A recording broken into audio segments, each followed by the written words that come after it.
Live in relationship అనేది పశు ప్రవృత్తి, జంతువుల కృత్యమని మన గురువులు, ప్రవచనకర్తలు అనిరుద్ధాచార్య, ప్రేమానంద మహారాజ్, బాబా భాగేశ్వర్ వంటి వాళ్ళు ముక్త కంఠంతో ఖండించారు. అంతే దేశవ్యాప్తంగా ఉన్న ఈ ఫెమినిస్టులు, లిబరల్స్, ఈ స్వేచ్ఛావాదులనమాట. ఈ అభ్యుదయవాదులు వీళ్ళందరూ అమ్మాయిలు, మహిళలు వీధుల్లోకొచ్చి నిరసన ప్రదర్శనలు నిర్వహించారు. లివ్ ఇన్ రిలేషన్‌ను టెస్ట్ డ్రైవ్ అని పేర్కొంటూ ఒక పవిత్రమైన బంధంగా అభివర్ణించారు. అయితే ఇదంతా జరుగుతున్న సమయంలోనే ఢిల్లీలో ఒక భయంకరమైన ఒళ్ళు గగురు పొడిచే ఘటన జరిగింది. చెప్తా ఇది. కథానాయిక అమృత చౌహాన్ యువకుడు రామకేష్ మీనాతో కలిసి కొన్నేళ్లుగా సహజీవనం చేస్తుంది. లివ్ ఇన్ రిలేషన్‌షిప్ లో ఉంది. అంటే ఏంటంటే సహజీవనం ఇంకా పెళ్లి ఉండదు. పెళ్లి లేకుండా ఇద్దరు ఆడామగ కలిసి ఉండడాన్ని సహజీవనం అంటారు. అంటే ఒక మనం వెస్టర్న్ నుంచి, పాశ్చాత్యాల నుంచి డంప్ చేసుకున్న కల్చర్, దిక్కుమాలిన నీచమైన నికృష్టమైన కల్చర్ అన్నమాట అది. వావి వరుసలు లేని జాతి అది. పశువులు సీజన్‌కి తగ్గట్టు తన భాగస్వామిని మార్చుకుంటాయి. జంతువులు పశు ప్రవృత్తి అంటారు దాన్ని. అందుకే వీళ్ళు కూడా అట్లా అన్నమాట. అట్లా ఆ పడక గదిలో ఉన్న రహస్యాలన్నీ రికార్డ్ చేసుకొని వీడు భద్రపరుచుకున్నాడన్నమాట. విషయం ఏందంటే ఈ వీడియోలు, ఫోటోలు తీయడానికి అమృత అనుమతి ఇచ్చింది. అంటే ఇద్దరు అనుకొని తెలిసే కావాలని రికార్డ్ చేసుకున్నారు. అవన్నీ కూడా దాచిపెట్టుకున్నారు ఎవరికి వాళ్ళు. హార్డ్ డిస్క్‌లోనో, పెన్ డ్రైవ్‌లోనో, సిస్టమ్‌లోనో అట్లా. అయితే అక్కడే కథ మలుపు తిరిగింది. ఇందాక చెప్పిన కదా, అడవుల్లో పశువులు సీజన్‌కి తగ్గట్టు భాగస్వాములను వెతుక్కుంటాయని, మార్చుకుంటాయని అనొచ్చు. పశువులతో పోల్చొచ్చు వీళ్ళని. అమృతకు మరొక కొత్త యువకుడు పరిచయం అయ్యాడు. ప్రేమ చిగురించింది అతనితో. అంటే ఆమె మనసు, శరీరం రెండు కూడా పాత భాగస్వామిని వద్దనుకున్నాయి. కొత్త వాడి వైపు పరుగులు తీసినాయి అన్నమాట.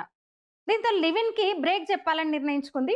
కానీ ఒక భయం ఆమెకి. ఏందంటే మరి ఇద్దరు కలిసినప్పుడు తీసినవన్నీ ఉన్నాయి కదా, వాళ్ళ బెడ్రూమ్‌లో రహస్యంగా ఉన్న అవన్నీ కూడా తీసుకున్న వీడియోలు, ఫోటోలు అన్నీ ఉన్నాయి కదా, అవి ఎక్కడ బయట పెడతాడో, తననేమైనా బ్లాక్‌మెయిల్ చేస్తాడేమో తర్వాత.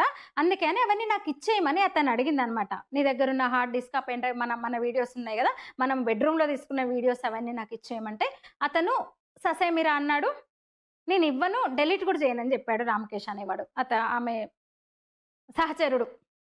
ఇక అక్కడి నుంచి అసలు సిసలు క్రైమ్ థ్రిల్లర్ మొదలవుతదనమాట. దిమ్మ తిరిగే, ఇంకా చెప్పాలంటే వెన్నులో వణుకు పుట్టించే కుట్రకు తెరదీసింది అమృత.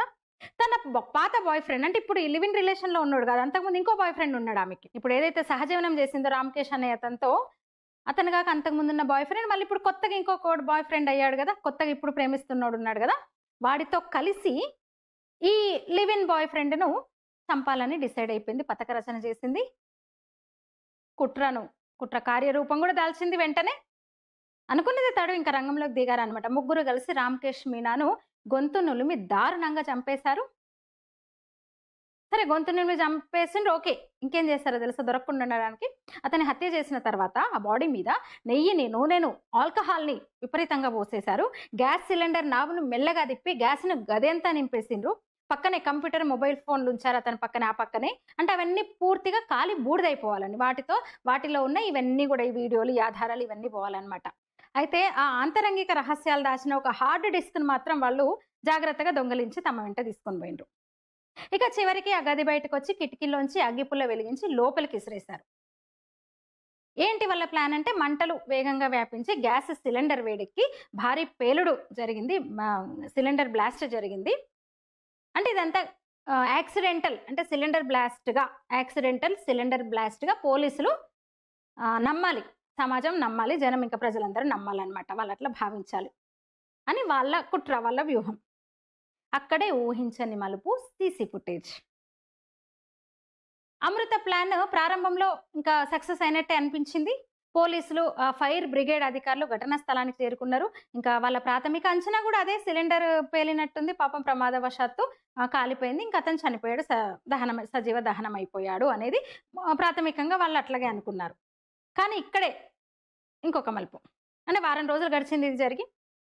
విచారణలో కూడా ఇంకా వాళ్ళు ఇదే అనుకుంటున్నారు, మా యాక్సిడెంటే అనుకుంటున్నారు. ఇంకా అంతా సద్దుమణిగిపోయింది. ఇంకా కేసు పని అయిపోయింది ఇంకా అనుకున్న టైంలో ఆ కేసును డీల్ చేస్తున్న పోలీస్ ఆఫీసర్‌కు ఒక ఆలోచన మెరుపులా తట్టింది.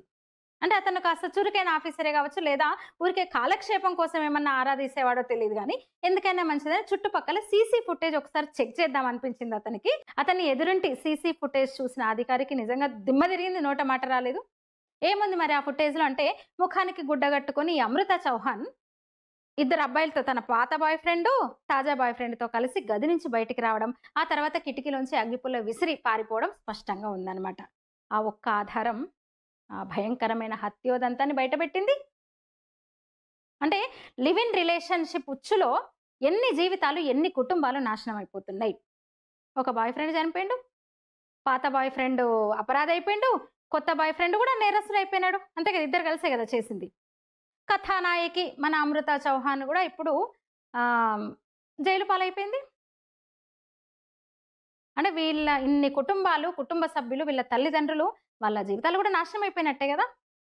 ఏంటి? ఏం జెప్పొచ్చు? ఏం జెప్పదలుచు ఈ ఈ ఈ సందర్భంగా సమాజానికి ఏంటి? ఏం జెప్పాలి? గురువులు లివ్ ఇన్ రిలేషన్‌ను పశు ప్రవృత్తి అని ఖండించినప్పుడు, దాన్ని టెస్ట్ డ్రైవ్ అని సమర్థించిన ఆవేశపూరిత సంఘాలు, ఫెమినిస్టులు, వాళ్ళ సమర్థకులు ఇప్పుడు ఈ కేసు విషయంలో ఏం జెప్తారు? ఇలాంటి దారుణాలను, రక్తపాతాలను వాళ్ళ దృష్టిలో ఏ పేరుతో పిలవాలి? మీరేమంటారు? ఈ వీడియో మీద మీ అభిప్రాయం తెలియజేయండి. లైక్ చేయండి, షేర్ చేయండి, ఛానెల్‌ని సబ్స్క్రైబ్ చేయండి. ధన్యవాదాలు.